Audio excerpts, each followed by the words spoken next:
Bonjour à toutes et à tous. Alors, je vous propose de suivre à la fin de ce que j'avais préparé comme cours de virologie pour le Master MEF et ce qui va concerner le SARS-CoV-2 et la COVID-19.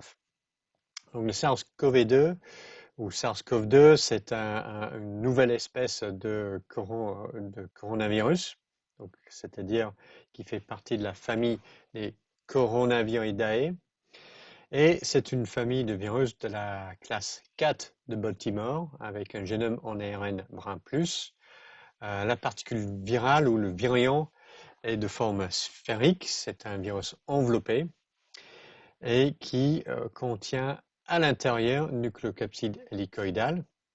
Et le nom de la famille de virus, les Coronaviridae, vient de la forme des particules virales en microscopie électronique avec des spicules à l'extérieur de la particule qui forment une sorte de couronne autour de l'enveloppe.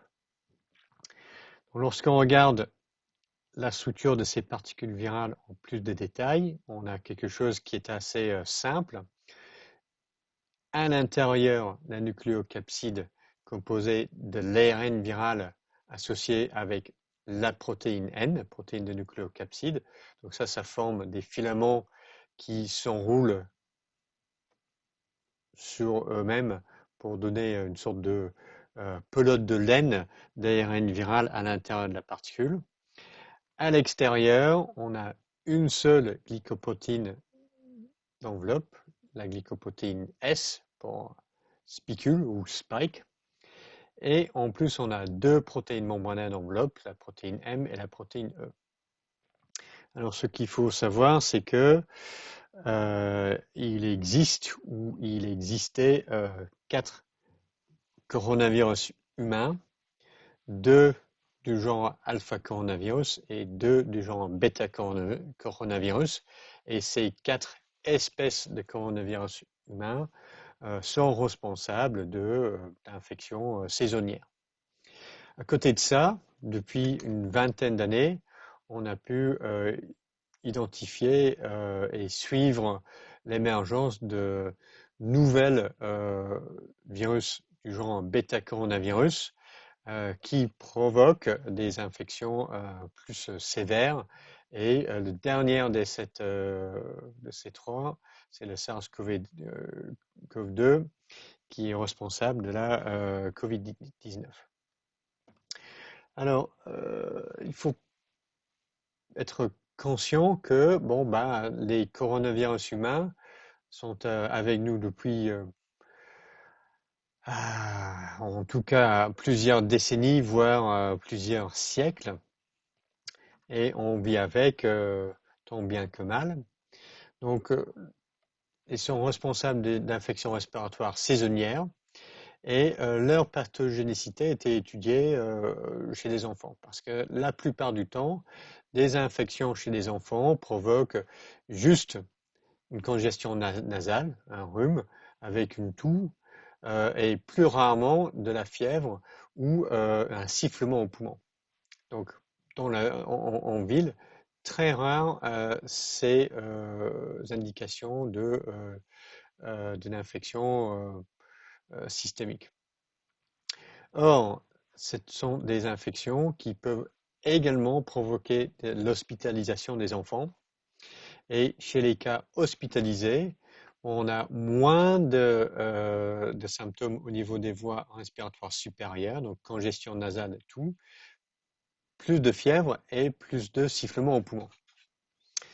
Donc, ça, ce sont des résultats d'une étude publiée en 2019, étudiant des enfants à New York avec la même communauté, soit hospitalisés ou soit juste avec des infections signalées chez le médecin en ville. Alors, cette potentiel pathogène des coronavirus humains saisonniers est également visible en France, avec en fait, lorsqu'on regarde chez les enfants qui sont hospitalisés pour une infection respiratoire en France, à peu près 10% de ces cas était imputable à une infection par un coronavirus. Donc ces formes plus graves, donc des pneumonies virales, sont plus fréquemment retrouvées chez les enfants de moins de 2 ans, donc sans immunité préalable, et aussi chez les personnes plus âgées et les personnes immunodéprimées. Alors, la première apparition d'un coronavirus plus pathogène pour l'être humain était observée lors de l'épidémie de SRAS, pour syndrome respiratoire aigu sévère, qui a eu deux poussées épidémiques en 2002-2003 et en 2003-2004, principalement dans la communauté au sud au sud de la Chine et un petit peu dans la diaspora chinoise. Alors, si on revoit un petit peu les origines de cette épidémie, on a eu le premier cas qui était identifié à Hanoï en février 2003. Mais en fait, est-ce que c'était vraiment le premier cas de l'infection humaine?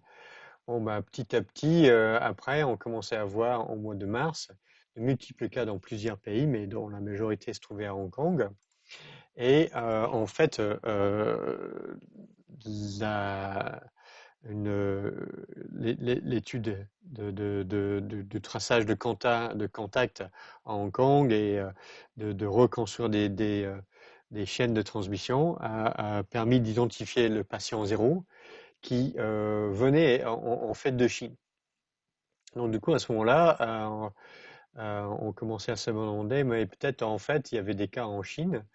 Et en effet, ils avaient reconnu une semaine après que, ah oui, on a eu plusieurs cas comme ça et on commençait à les voir à partir de novembre 2002. Donc du coup, en fait, les autorités chinoises à l'époque n'avaient pas signalé l'existence de cette nouvelle euh, infection virale, ou infection respiratoire ou pathologie respiratoire inquiétante. Et du coup, les pays voisins étaient vraiment pris de court. Alors, après ces départs peu auspicieux, il y a eu un contrôle progressif de la pathologie avec des contrôles euh, assez stringentes pour limiter la transmission du virus. Et puis, on a eu le dernier cas de SARS, du SRAS observé en juillet 2003. Puis, il y avait un deuxième foyer d'infection qui s'est déclaré, encore une fois, au sud de la Chine, vers la fin de l'année 2003. Donc, avec l'ensemble de ces deux épisodes épidémiques, on a eu en total plus de 8000 personnes infectées et 774 décès pour un taux de fatalité par cas de 9,6%. Donc un virus assez pathogène. Alors, quelle était précisément la pathologie de cette infection? Donc, ça, c'est une étude qui a été faite dans un foyer d'infection à Toronto, parmi la communauté chinoise. Et donc, on a pu, en traçant les contacts pour savoir qui a infecté qui, on a pu estimer la durée de la phase d'incubation à 6 jours. Et chez toutes les personnes infectées, on a observé de la fièvre. La majorité avait une toux sèche, douleur musculaire, myalgie, et presque tout le monde avait une atteinte pulmonaire. Et dans cette cohorte, on avait un taux de mortalité de 6,5%, assez fortement pathogène. Alors, ensuite, à la fin de l'épidémie, on a eu les analyses de l'ensemble des données épidémiologiques et on a vu que cette infection était principalement dangereuse pour les personnes âgées. Les jeunes adultes et les enfants infectés avaient pratiquement pas eu de décès, mais dès l'âge de 30 ans et avec l'âge qui augmentait, de plus en plus de décès avec un taux de mortalité quand même 40 à 50% pour les personnes de plus de 60 ans. Alors, quelle était l'origine de ce virus? Donc, on était assez content ou soulagé que on a réussi à contenir la transmission de ce virus assez rapidement avant qu'il puisse muter et devenir éventuellement plus transmissible chez l'être humain. Parce que là, on était dans une configuration où le virus était fortement pathogène, mais relativement peu transmissible. Donc on a frôlé un petit peu la catastrophe avec cette première transmission de SARS coronavirus entre un être humain. Alors, quelle était l'origine de ce virus? En fait, les chercheurs ont séquencé différentes souches de bêta coronavirus et la SARS coronavirus 1 pour essayer de trouver le plus proche parent. Et quel que soit le gène qui était séquencé, c'était toujours un coronavirus, la chauve-souris, qui était le plus proche parent de notre SARS coronavirus de type 1. Donc d'où l'origine, d'où la conclusion qu'en fait, il s'agissait d'un zoonose, une infection animale qui se transmet à l'être humain. Alors la transmission n'était pas directe, parce que la plupart des gens en Chine n'ont pas de contact très souvent avec des chauves-souris. Et le même virus, le SARS coronavirus 1, est retrouvé chez un autre intermédiaire, le Paguma larvata, qui est ce petit mammifère adorable qui malheureusement est mangé en Chine et des élevages pour le Paguma larvata existent où cet animal, qui est normalement un animal sauvage, est élevé pour sa viande. Et des animaux sont vendus entiers dans des cages. Ici, on les voit dans un marché, une photo qui était prise à l'époque. Et c'est ce qu'on appelle des euh, wet market ou un marché où on peut trouver en Chine tout un tas d'animaux vivants qui sont proposés à la vente pour préparer les plats dans les restos de la ville. Et donc en fait, on a ces élevages où des animaux euh, sont mis ensemble à proximité, tandis que c'est pas forcément le cas dans la vie sauvage. Je suis pas sûr que le Paguma larvata vit habituellement en grand troupeau. Et on voit que clairement ici, dans les cages au marché, on a des conditions où des animaux sont vraiment les uns sur les autres et où un virus peut se transmettre facilement avec des gens qui sont assis juste à côté et qui peuvent être infectés par le virus qui circule chez les animaux. Donc, ça, c'était l'origine vraiment bien identifiée du SARS coronavirus, une transmission de chauve-souris à travers un hôte intermédiaire élevé pour sa viande et vendu dans des marchés d'animaux vivants. Alors, qu'en est-il pour le SARS coronavirus 2?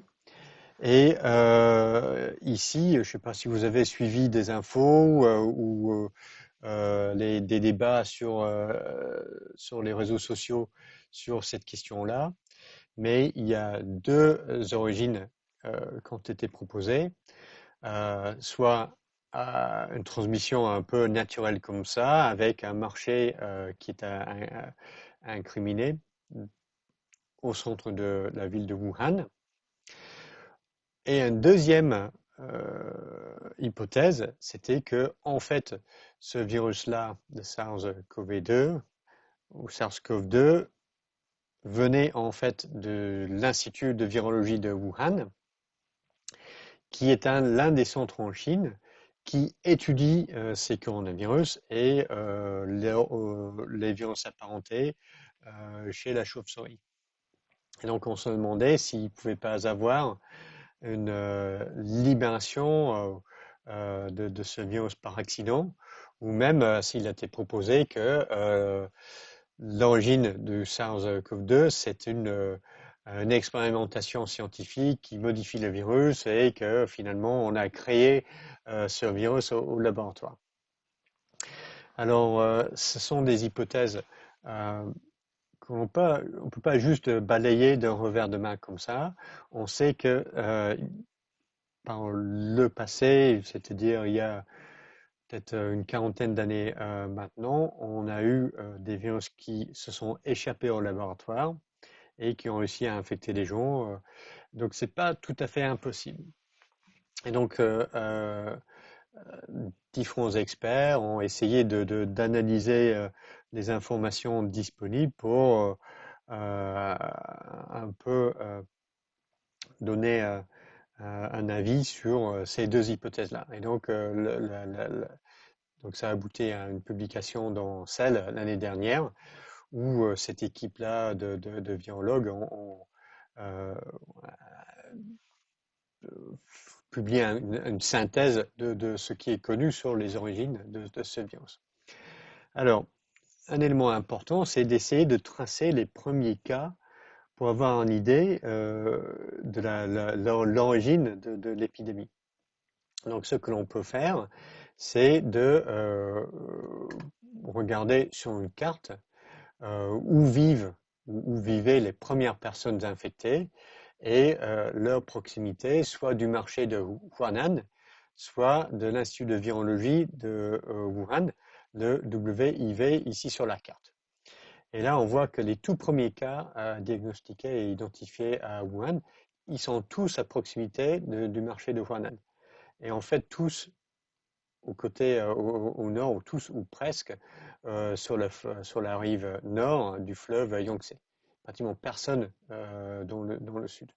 Et ça, c'est quelque chose qui vraiment a été confirmé dans la suite de l'épidémie, avec en fait de plus en plus de cas qui s'accumulent, avec vraiment l'épicentre de l'épidémie initiale, qui était toujours sur cette région-là de la ville de Wuhan, et assez éloigné de l'Institut de virologie en fait.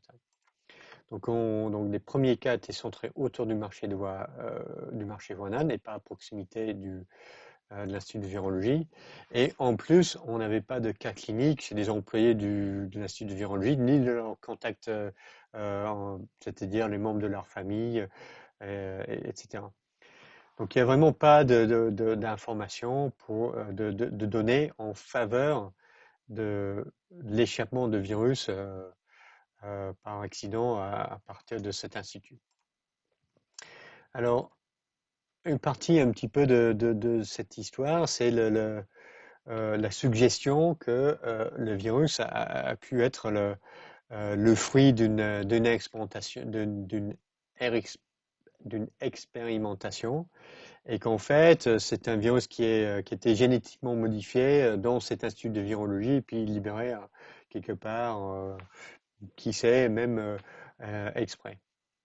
Et la raison pour laquelle cette hypothèse a été suggérée, pas vraiment sérieusement, mais en tout cas, certains l'ont proposé, c'est que lorsqu'on regarde l'alignement de séquences entre le SARS-CoV-2 et la séquence la plus proche qu'on a retrouvée jusqu'à présent chez la chauve-souris, on voit que dans la protéine spike du SARS-CoV-2, on retrouve une insertion, dans le gène codant pour la protéine spike, on trouve une insertion de 4 acides aminés. Et cette insertion a introduit un site de clivage de la protéase, la furine, qui rend ou qui augmente la transmissibilité du virus, ou augmente sa capacité de se repliquer dans les cellules humaines. Donc, puisque cette séquence n'est pas retrouvée chez le plus proche parent, certains ont dit, voilà, c'est la preuve que on a bidouillé la séquence de ce virus de chauve-souris pour le rendre plus infectieux chez l'être humain. Donc, on a fait exprès pour créer ce virus. Alors, il faut toujours être vigilant quand on essaie d'extrapoler sur une observation sur 2 points seulement. Et donc, si on regarde plus largement les différentes virus du genre du bêta-coronavirus, on voit qu'on a, en fait, on a plusieurs espèces de bêta-coronavirus qui possèdent un site de clivage par la furine. Donc il y en a quand même plein ici, y compris chez les coronavirus humains comme OC43, qui est un coronavirus humain plutôt anodin. Donc une autre chose que l'on peut remarquer, c'est qu'en fait, ce site de clivage par la furine n'est pas optimal. Et en fait, lorsqu'on cultive le virus en culture standard, très vite, cette séquence-là est perdue. Donc ce n'est pas vraiment quelque chose que l'on aurait fait si on avait cherché à adapter ce virus de chauve-souris à la culture dans des cellules de primates ou des cellules humaines, parce que en fait, c'est pas vraiment l'optimal pour infecter l'être humain. Donc, moi, je pense que les données moléculaires ne sont pas convaincantes pour soutenir l'hypothèse selon laquelle on a fait exprès pour créer ce virus. Je pense que ça, c'est une fausse interprétation des données. Lorsqu'on regarde plus largement dans le genre de bêta-coronavirus, on voit qu'en fait, ce n'est pas une rareté d'avoir un site de clivage par la furine. Et moi, c'est plutôt que voilà, la SARS-CoV-2 a évolué vers cette configuration toute seule, comme tous les autres ou de nombreux autres bêta-coronavirus. Ok, donc ça c'est pour l'origine du virus. Donc vraisemblablement une zoonose accidentelle, probablement chez ce marché de Huanan dans la ville de Wuhan en Chine. Alors, lorsqu'on l'attrape, quelle est la pathologie? Donc c'est caractérisé par une phase d'incubation de en médiane 6 jours, 6 à 8 jours, un peu comme la SARS-CoV-1. Donc on est infecté, on a à peu près une semaine, on ne montre pas de symptômes. Ensuite, on a des symptômes initiaux, fièvre, toux, fatigue, myalgie, éventuellement le diarrhée, relativement peu spécifique tout ça. Donc syndrome grippal avec perte de goût et de l'odorat vraiment très très spécifique.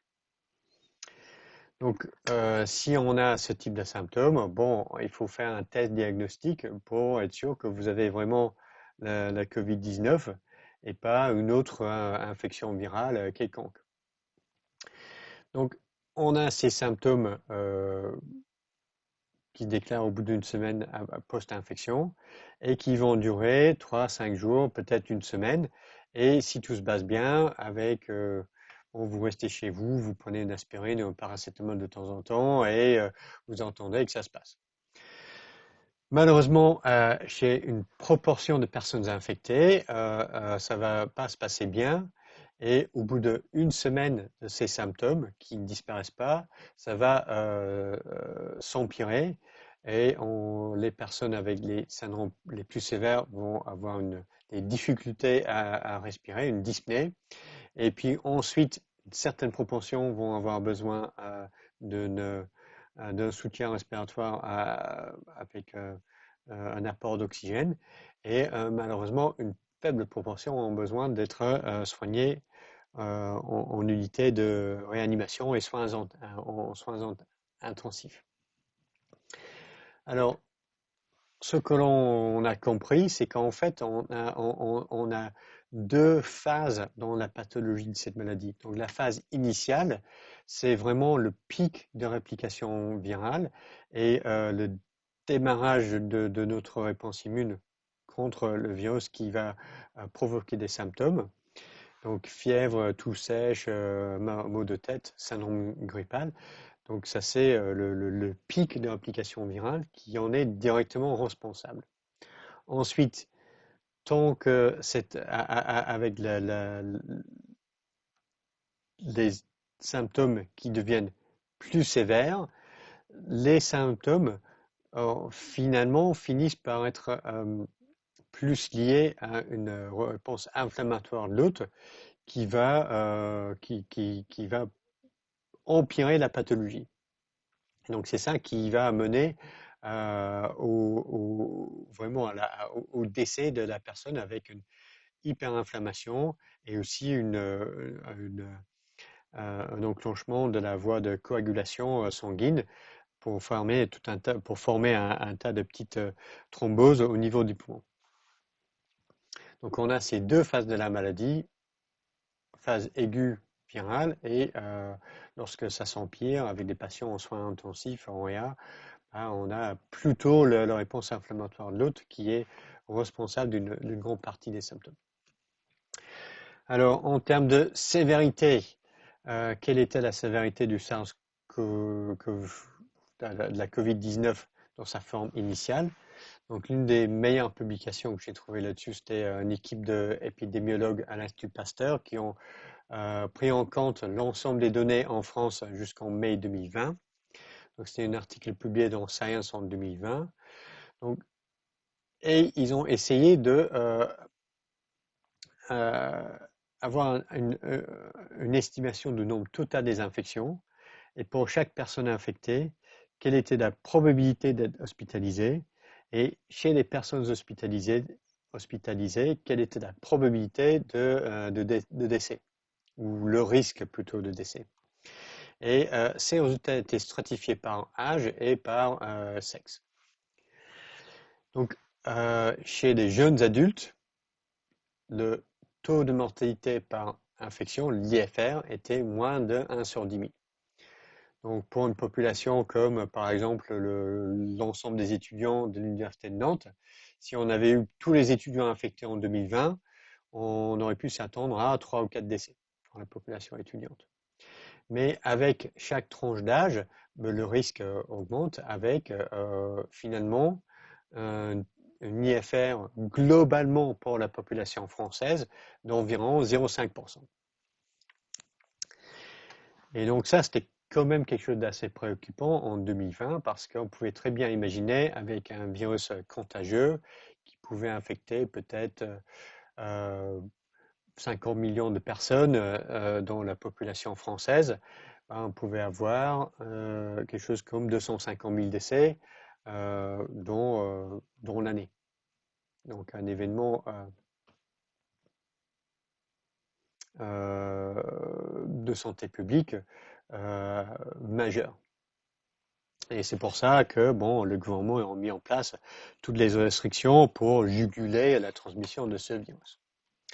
Alors évidemment, puisqu'il y a une très forte corrélation entre la sévérité de l'infection et l'âge de la personne infectée, l'impact que l'infection virale, que la Covid-19 allait avoir sur la santé publique d'un pays dépend vraiment de la démographie du pays. Donc l'impact de la Covid-19 en France, c'est pas la même que l'impact de la Covid-19 dans un pays où on a beaucoup moins de personnes âgées dans la population.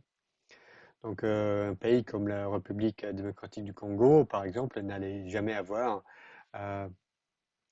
une épidémie avec un très fort impact au niveau de santé publique pour sa population.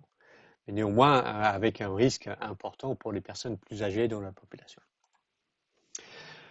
Alors, qu'en est-il pour les thérapies? Je ne vais pas vraiment parler de vaccination aujourd'hui. La vaccination est efficace. On a différents vaccins qui sont proposés et il n'y a pas vraiment de débat sur ça. Donc, je voudrais quand même parler de thérapie efficace et thérapie qui ne marche pas vraiment bien. Alors, en ce qui concerne n'importe quelle thérapie antivirale, ils fonctionnent parce qu'ils vont empêcher l'une ou l'autre des différentes étapes du cycle de réplication virale. Donc, l'attachement, l'entrée, la captation, expression, réplication du génome et la libération des particules virales. Donc, si on veut inhiber ou développer un médicament qui va euh, bloquer la réplication virale chez un patient, il faut que cette molécule s'attaque à l'une de ces étapes. Et donc, cette figure qui a été publiée dans Science euh, au- en 2020, pendant la première vague de la Covid-19, résumait un petit peu les différentes étapes qui pouvaient être ciblées par des médicaments. Donc, on a des étapes d'attachement et d'entrée qui pouvaient être ciblées par des anticorps monoclonaux.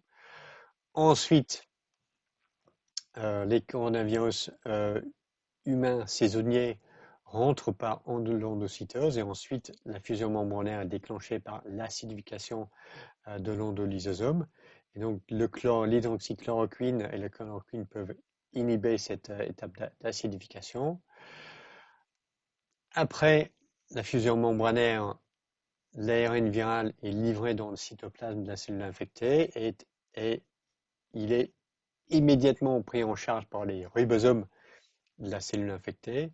Donc les premières protéines virales qui sont traduites sont exprimées sous forme de polyprotéines virales qui doivent être clivées par les protéases virales. Et donc si on peut bloquer cette étape de protéolyse, donc peut-être ça va être une, euh, une voie efficace pour bloquer l'infection virale.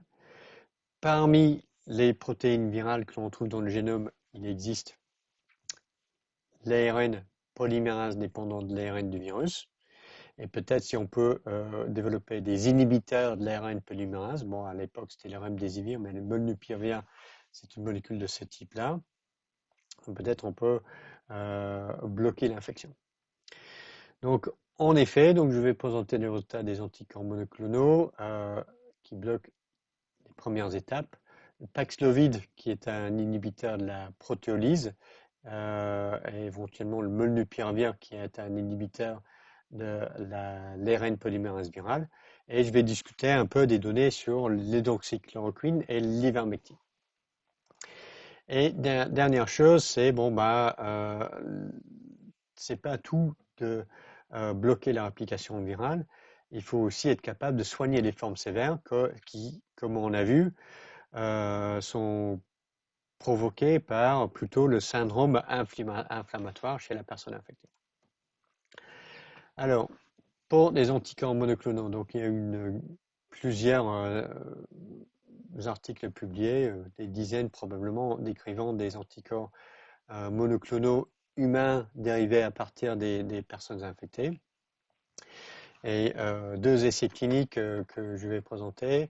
Un qui concerne un cocktail de deux anticorps monoclonaux, la bamlanivimab et l'etesevimab, qui tous les deux ciblent le domaine de fusion, le domaine RBD sur la protéine spike du SARS-CoV-2. Donc RBD, c'est le Receptor Binding Domain, le domaine qui se fixe sur le récepteur, qui est la molécule ACE2. Donc les anticorps vont se fixer sur les RBD et du coup, la glycoprotéine de spike ne pourra pas s'attacher sur son récepteur, ne pourra pas infecter des cellules. Donc un autre anticorps monoclonal qui a été testé en essai clinique, c'est le sotrovimab. Et ça c'est intéressant parce que c'était un anticorps monoclonal identifié chez quelqu'un qui avait été infecté par le SARS coronavirus 1.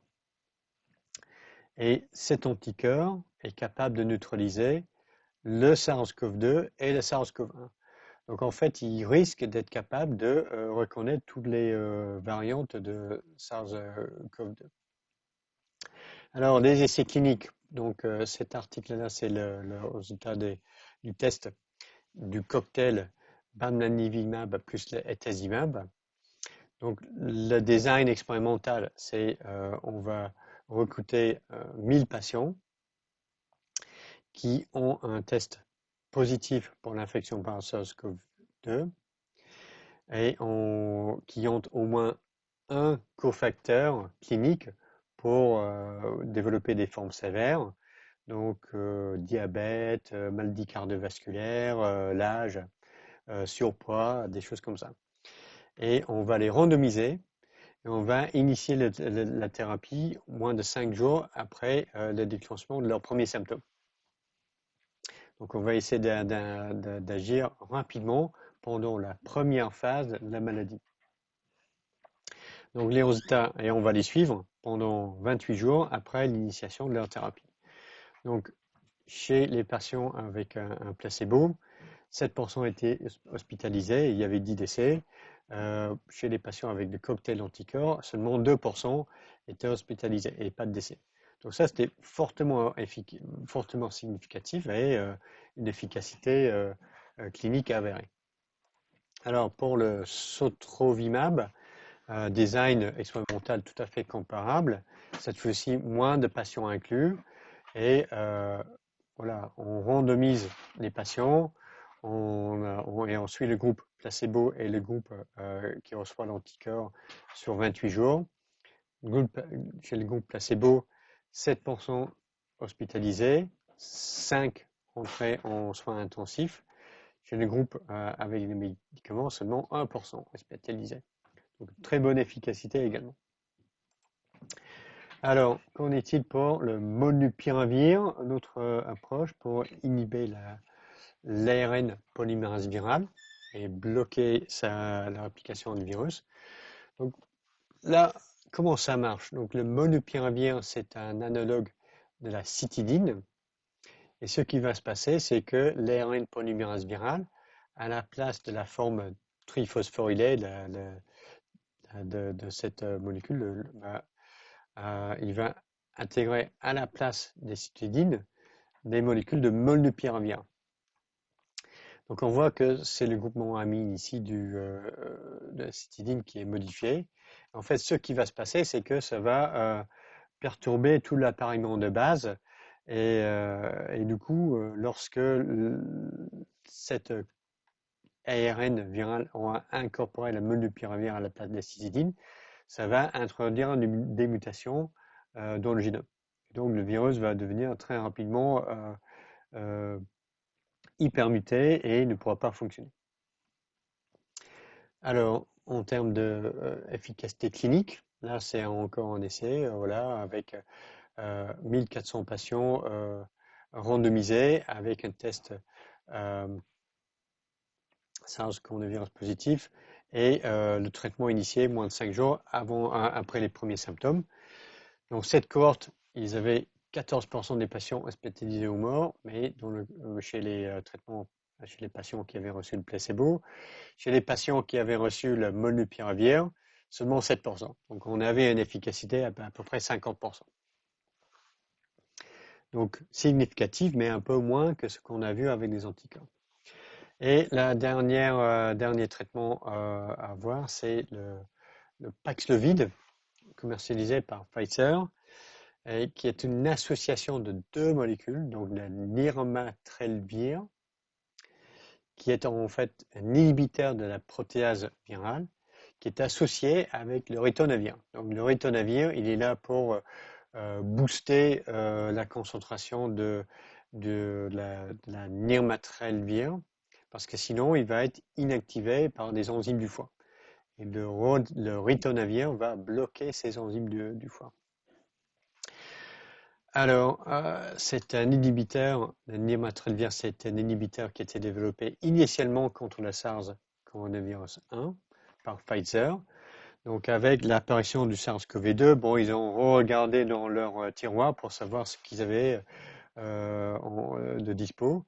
Et ils ont réussi à adapter cette molécule et à améliorer ses propriétés pharmacodynamiques pour produire cette molécule, la nirmatrelvir. Et donc, les résultats de l'essai clinique viennent d'être publiés en entier.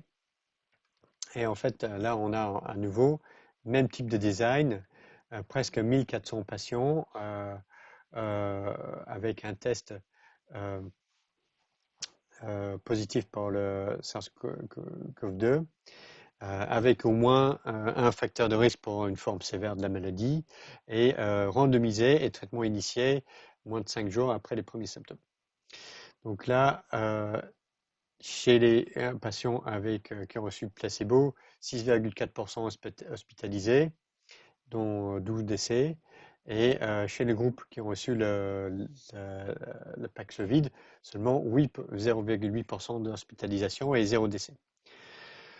Donc ça, extrêmement efficace, 90% d'efficacité contre l'hospitalisation. Et ce qui était important ici, c'est un traitement par voie orale. Donc on prend les comprimés pendant 2 semaines et ça, c'est une très forte efficacité.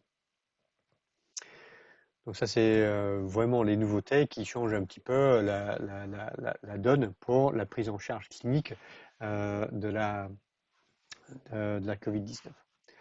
Alors, depuis 2 ans, on a eu droit à tout un tas de traitements proposés qui ne sont pas vraiment avérés efficaces. Et en particulier, on peut citer l'hydroxychloroquine qui était largement promu par Didier Raoult à Marseille. Donc le mécanisme d'action proposé, c'était que voilà, il allait inhiber l'acidification de l'endolysosome et c'est ça qui allait inhiber l'entrée du virus dans les cellules infectées. Et en effet, l'hydroxychloroquine bloque la réplication du SARS-CoV-2 en culture cellulaire, mais ça dépend de la lignée cellulaire et du mode d'entrée. Donc il était beaucoup moins efficace, même en culture cellulaire, contre les cultures de cellules épithéliales humaines primaires des voies respiratoires. Alors, cette molécule qui a été testée dans de multiples essais cliniques. Donc ici, par exemple, un essai clinique à effectuer en Brésil en testant la prise en charge standard versus hydroxychloroquine seule ou avec l'azithromycine. 504 patients randomisés, 0 bénéfice.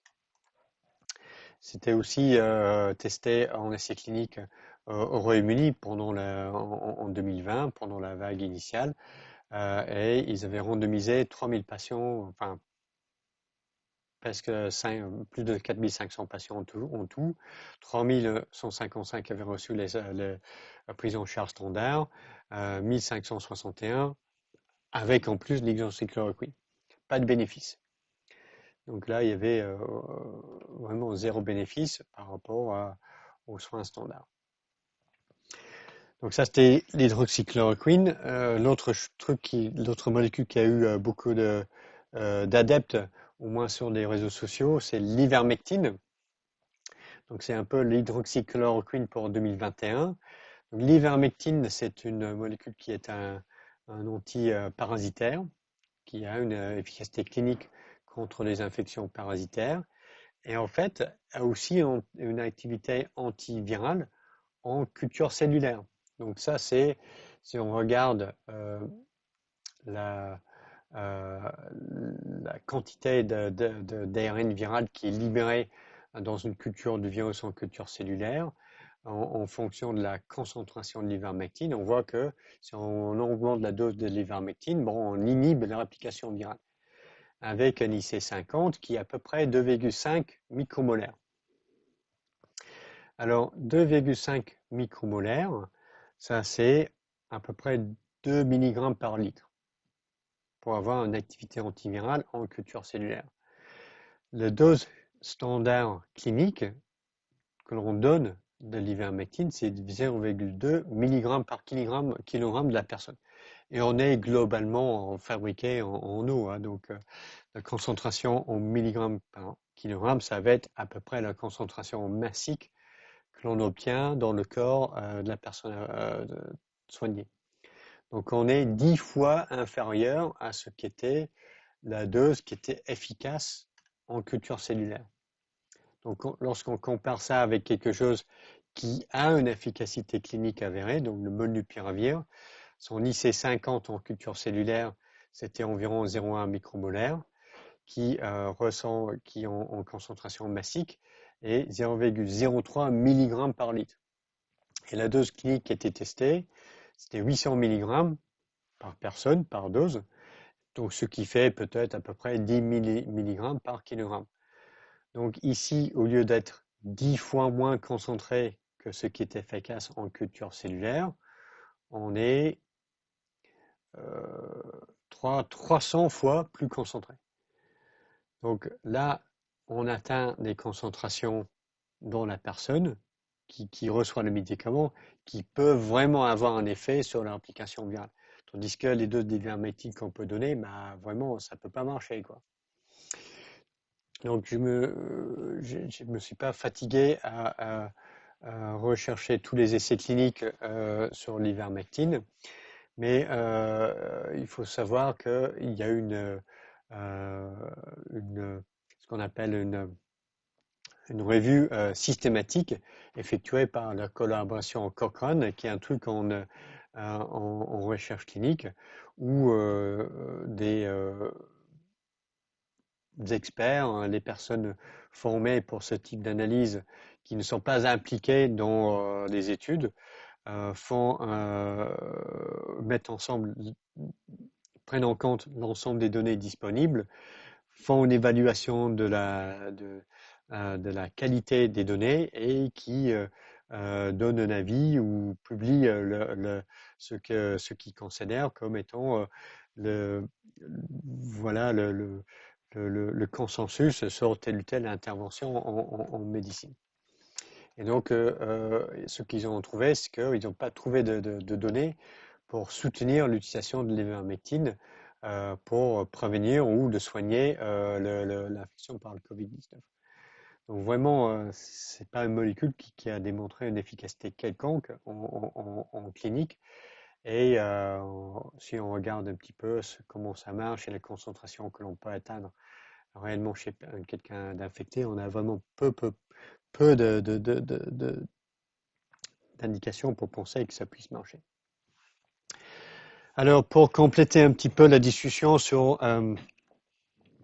la prise en charge médicale, donc dans les phases sévères de l'infection, on a démontré que la dexaméthasone pour inhiber la réponse immune qui devient excessif aux formes sévères, et l'utilisation des anticoagulants pour prévenir la coagulopathie pulmonaire est quelque chose de vraiment très efficace.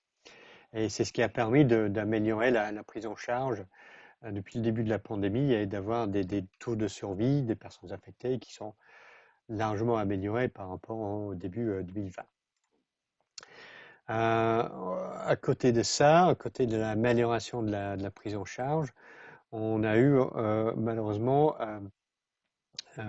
l'émergence des variantes qui étaient plus pathogènes, qui avaient tendance à un petit peu à annuler les bénéfices cliniques de ces traitements. Alors, qu'en est-il pour les variants? Donc, il faut savoir que le suivi de l'émergence des variantes du SARS-CoV-2, c'est une collaboration internationale avec tous les laboratoires au monde qui effectuent le séquençage, centralisent les résultats sur des plateformes de GSAID ou NextStrain qui font un travail remarquable de rassembler toutes ces données-là, les présenter d'une façon qui est claire et de suivre l'émergence de différentes variantes. Donc, je pense que cette figure vient du site web de NextStrain. Et ici, on voit en fait la proportion de toutes les souches en circulation par date. Et ça couvre la période 2021 jusqu'en janvier 2022. Et donc on voit qu'il y a un an, donc on avait encore la souche initiale qui était en circulation avec la variante alpha qui avait occupait peut-être une bonne tiers de toutes les infections. Et ensuite, l'été dernier, on a vu l'émergence de la souche delta qui est devenue vraiment majoritaire en août, septembre, octobre 2021. Pratiquement toutes les infections au niveau mondial étaient par la souche delta.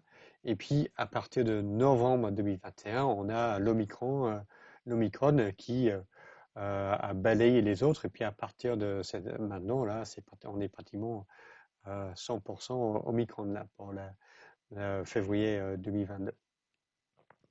Alors, donc on a vu les souches se succéder les unes après les autres.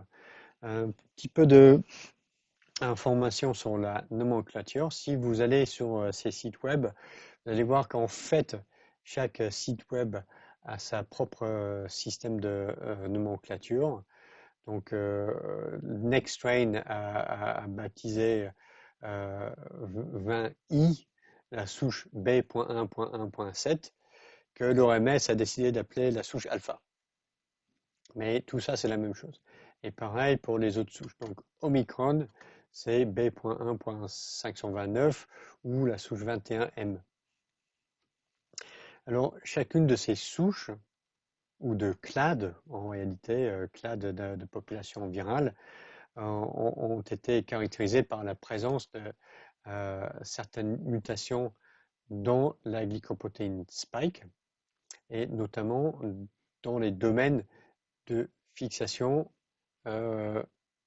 du récepteur, plutôt RBD par RBM.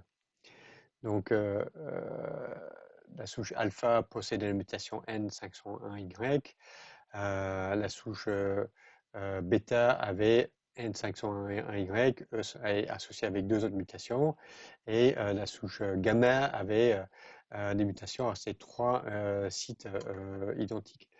Donc là, on avait différentes populations virales qui avaient une origine à différentes régions du monde, qui avaient accumulé des mutations au même site de la glycoprotéine S. Donc c'était vraiment un parfait exemple de convergence évolutive de ces souches virales, avec le virus trouvant la même solution, mais de façon indépendante au même problème. Et le problème, c'est quoi? C'est de infecter la population humaine de façon plus efficace. Parce que maintenant que le virus est diversifié, toutes ces souches virales sont en compétition les unes avec les autres pour infecter des gens de façon de plus en plus efficace. Et l'Omicron, c'est la souche qui a gagné cette compétition darwinienne face à toutes les autres souches. Et effectivement, cette souche-là a accumulé vraiment beaucoup de mutations dans la glycoprotéine S, qui lui donne un avantage sélectif par rapport à toutes les autres souches en circulation. Alors, j'avais évoqué un petit peu que les souches, que la Covid-19 est devenue un peu plus pathogène dans le temps. Et ça, on le sait par ce type d'études épidémiologiques. Donc ça, c'était une étude publiée au Royaume-Uni. Et là, ils ont pu comparer ou calculer le taux de fatalité selon si on avait une infection par la souche d'origine ou la souche alpha, ou le B.1.1.7, pendant la période novembre 2020 au 5 février 2021. Donc cette histoire de période dans le temps, c'est très important, parce que pendant ce temps-là, tous les patients étaient soignés avec la même prise en charge. Donc avec des nouveaux traitements qui devenaient disponibles, on ne peut pas comparer le taux de survie de quelqu'un qui était infecté en 2020 avec quelqu'un qui est infecté maintenant. Parce que maintenant, le taux de survie va être vraiment mieux à cause des avancées dans la prise en charge clinique. Donc là, c'est une comparaison valable parce qu'on cible juste 3 mois dans un seul pays où tout le monde est soigné de la même façon. Et donc, ce qu'ils disent ici, non-VOC, VOC c'est pour Variant of Concern, donc c'est-à-dire la forme wild type du virus. VOC, c'est la souche alpha. Et ils calculent le risque relatif ou le taux de mortalité, donc chez les hommes de moins de 65 ans, 0,09% de taux de mortalité, et qui augmente un petit peu à 0,14% si on est infecté par la souche alpha. Et c'est aussi vrai chez les tranches d'âge un peu plus à risque, femmes de plus de 75 ans, taux de mortalité au CFR de 4,66%, avec une infection par la souche wild type qui augmente à 7,31% avec une infection par la souche alpha. Donc globalement, le risque euh, relatif ce qu'on appelle en statistique de hazard ratio de mourir était augmenté d'un facteur de 67% si on avait une infection par la souche alpha par rapport à une infection par la souche d'origine. Donc on avait vraiment augmenté la pathogicité du virus. Alors qu'en est-il pour le delta? Donc c'est une étude du même type effectuée cette fois-ci au Canada, et ils ont pu comparer le devenir des personnes infectées soit par la souche d'origine, soit par la souche alpha, soit par 6000 cas d'infection par la souche delta. Et ici, en termes de hospitalisation et de décès, on avait pratiquement 2 fois plus de chances de mourir suite à une infection par la souche delta que si on avait été infecté par la souche d'origine. Donc on avait la souche delta qui était réellement 2 fois plus pathogène que le variant initial. Alors, dernière souche à apparaître, c'était la souche Omicron, et lui qui a pu vraiment provoquer énormément d'infections parce que toutes ces mutations dans la glycoprotéine de Spike l'ont rendu résistant aux anticorps induits soit par la vaccination, soit par une infection antérieure. Et ça, on le voit avec ce type de données. Donc là, ce qu'ils font, c'est qu'ils prennent le sérum ou le plasma de personnes qui étaient soit vaccinées, soit par différentes. Donc ça, c'est le vaccin Moderna, soit c'est le, euh, le vaccin AstraZeneca. BNT 162, c'est le vaccin BioNTech Pfizer. Et ici, c'est bon, bah, premier vaccin AstraZeneca et le boost avec le Pfizer.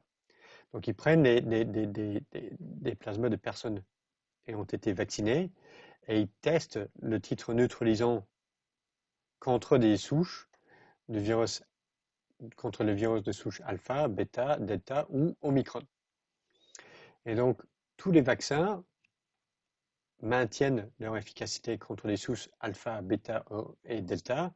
Et lorsqu'on teste avec la souche omicron, c'est nul.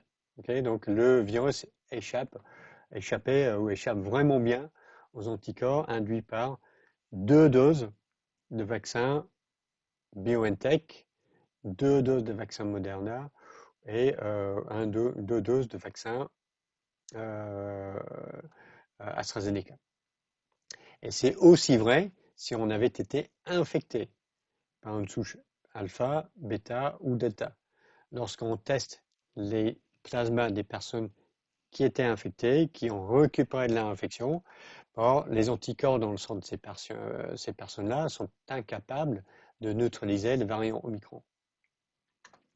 Donc c'est pour ça qu'on a eu énormément de cas, malgré le fait que tout le monde était déjà vacciné contre la Covid-19. Alors, les nouvelles ne sont pas toutes mauvaises concernant la souche Omicron, parce que même si cette souche échappe aux anticorps, il n'échappe pas à la réponse T. Donc, si on est vacciné ou si on était infecté par une autre souche du SARS-CoV-2, les lymphocytes T sont capables de lutter contre ce virus qui aide à le contrôler lors de l'infection. Donc, une autre chose que l'on observe, c'est que la souche Omicron semble être plus contagieuse, mais moins pathogène que la souche Delta en tout cas, et la souche d'origine. Pourquoi? Parce qu'en fait, dans les modèles animaux, lorsqu'on regarde, ce virus se réplique très bien dans les voies respiratoires supérieures, mais moins bien dans le poumon. Et c'est plutôt la réplication pulmonaire qui est liée aux formes sévères. Et au niveau moléculaire, ce qui semble se passer, c'est que l'interaction entre la glycoprotéine de spike, la souche Omicron, semble être moins efficace. Donc, il interagit moins bien avec le corécepteur TMP-RSS2, qui est le corécepteur d'entrée pour le SARS-CoV-1 et le SARS-CoV-2, et qui semble rentrer un peu plus par endocytose, un peu comme les coronavirus humains normaux. Et c'est cette entrée dépendante de l'endocytose et pas dépendante du récepteur TMP-RSS2 qui permet au virus de se repliquer mieux dans les voies respiratoires supérieures. Et évidemment, c'est ça qui est plus lié à une transmission du virus plus efficace. Ok, donc on arrive vers la fin. Donc je vais vous proposer un petit peu mon regard sur l'historique de la Covid-19 en France. Et je terminerai par un peu où on en est actuellement et ce qu'on peut attendre pour l'avenir de cette infection virale. Donc, on a eu la première vague épidémique en début 2020.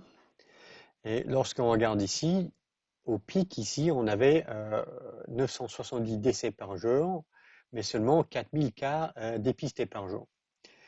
Donc ça voulait pas dire qu'on avait un virus qui infectait presque un quart des personnes infectées. Ça voulait dire justement qu'on avait en fait, il manquait de moyens de dépistage. Donc on n'avait pas de kits de dépistage, les labos essayaient de s'adapter, d'inventer leur propre truc, il n'y avait pas suffisamment de réactifs. Donc on avait largement sous-estimé le nombre total de cas ici. Donc ensuite, pendant l'été 2020, je me souviens très bien, tout le monde était content, on avait arrêté le premier confinement, mais on a une deuxième vague à l'automne-hiver 2020. Et cette fois-ci, on avait un pic d'environ 50 000 cas par jour, avec des taux de décès de 600 par jour. Donc là, on était à pratiquement 1% de décès, mais ça veut dire qu'on ne dépistait pas tous les cas ici.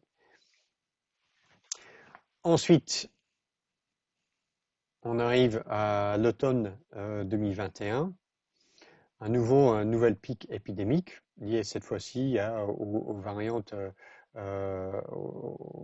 Delta et un peu l'alpha. 24 000 cas par jour, mais seulement 100 décès par jour. Donc on devrait en avoir minimum 300 par jour pour ce niveau. Mais en fait, on commence à avoir meilleure prise en charge médicale et aussi la population est un peu vaccinée. Et dernière chose, ici on a notre pic d'infection par l'Omicron. Donc cette fois-ci, on avait au pic presque 300 000 cas par jour, mais seulement 220 décès. Donc on devait avoir, si on avait la même pathogénicité ici, on devait facilement avoir, ça c'est pratiquement 6 fois plus de cas, donc on devait être à 3600, 3500 vers 4000 décès par jour. Donc on avait peut-être 15 ou 20 fois moins de décès par jour relatif au nombre de cas que ce qu'on avait vu sur le pic épidémique en hiver 2020. Pourquoi? Parce que maintenant, ce virus est en train d'infecter une population qui a été déjà infectée ou alors qui est vaccinée. Donc ça, même si le vaccin ne protège plus contre l'infection, il protège vraiment bien contre les cas sévères et contre les décès. Alors, et ça c'était avec 2 doses, avec 3 doses de protection est amélioré. Alors, qu'est-ce qui va se passer par la suite? Donc, on a assisté à l'évolution de la glycoprotéine S à la surface du virus, vraiment sous la pression de la réponse immune de l'hôte, parce que le virus a réussi à infecter une population qui était vaccinée ou pré-infectée, ou précédemment infectée. Et donc, ce qui se passe, ça ressemble vraiment au phénomène de dérive antigénique que l'on voit depuis des décennies chez le virus de la grippe. Et donc moi, je pense que ce qui va se passer, c'est qu'on aura une situation semblable. C'est-à-dire que le virus va être modifié en continu et puis on aura toujours une sorte de course-poursuite entre le virus et la réponse anticorps dans la population. Alors, qu'est-ce qui va se passer? Ben, peut-être on va gérer cette infection comme on gère la grippe saisonnière avec une vaccination tous les ans des personnes à risque avec des vaccins qui vont être peut-être euh, modifiés de temps en temps pour être plus efficaces contre le variant du SARS-CoV-2 qui est en cours. Il semble aussi avoir une stabilisation de l'évolution du virus vers une forme plus contagieuse, mais moins pathogène. C'est peut-être un peu trop tôt pour le savoir, mais peut-être que oui, ce virus est juste en train de devenir le cinquième coronavirus humain. Et peut-être d'ici quelques années, bon, ben, on arrêtera même de tester, on va le considérer comme voilà, c'est un coronavirus humain comme les autres. Mais néanmoins, ce qui est vraiment très positif ici, c'est qu'on a des antiviraux efficaces maintenant, et ça change réellement la donne, même pour les personnes qui sont à risque d'avoir des infections sévères. Moi, j'espère que lorsque ces traitements comme le Paxlovid deviennent plus disponibles, ben, on finira par avoir très très peu de cas sévères et de décès provoqués par cette infection virale.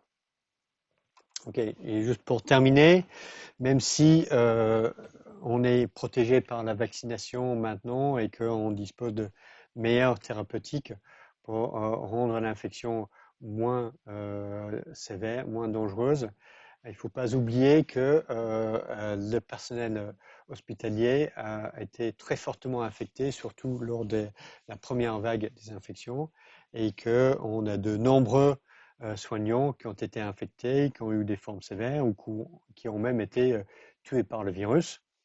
Et en particulier, on peut avoir une pensée pour le docteur Wenyang Li, qui était médecin à Wuhan et qui a signalé les premiers cas de Covid-19 à ses collègues à la fin de l'année 2019. Pour ses peines, a été reprimandé par le Bureau de sécurité publique de Wuhan parce que c'était quelqu'un qui troublait l'ordre public. Bon, malheureusement, il a contracté le virus, sans doute à partir d'un de ses patients, et il a développé une forme très très sévère et il est mort de Covid en février 2020 à l'âge de 33 ans. Donc si ces services de santé publique l'avaient écouté, peut-être on aurait épargné beaucoup de cas et des centaines de mille ou voire des millions de morts provoqués par ce virus. Donc le cours finit là et puis j'espère que c'était utile pour vous.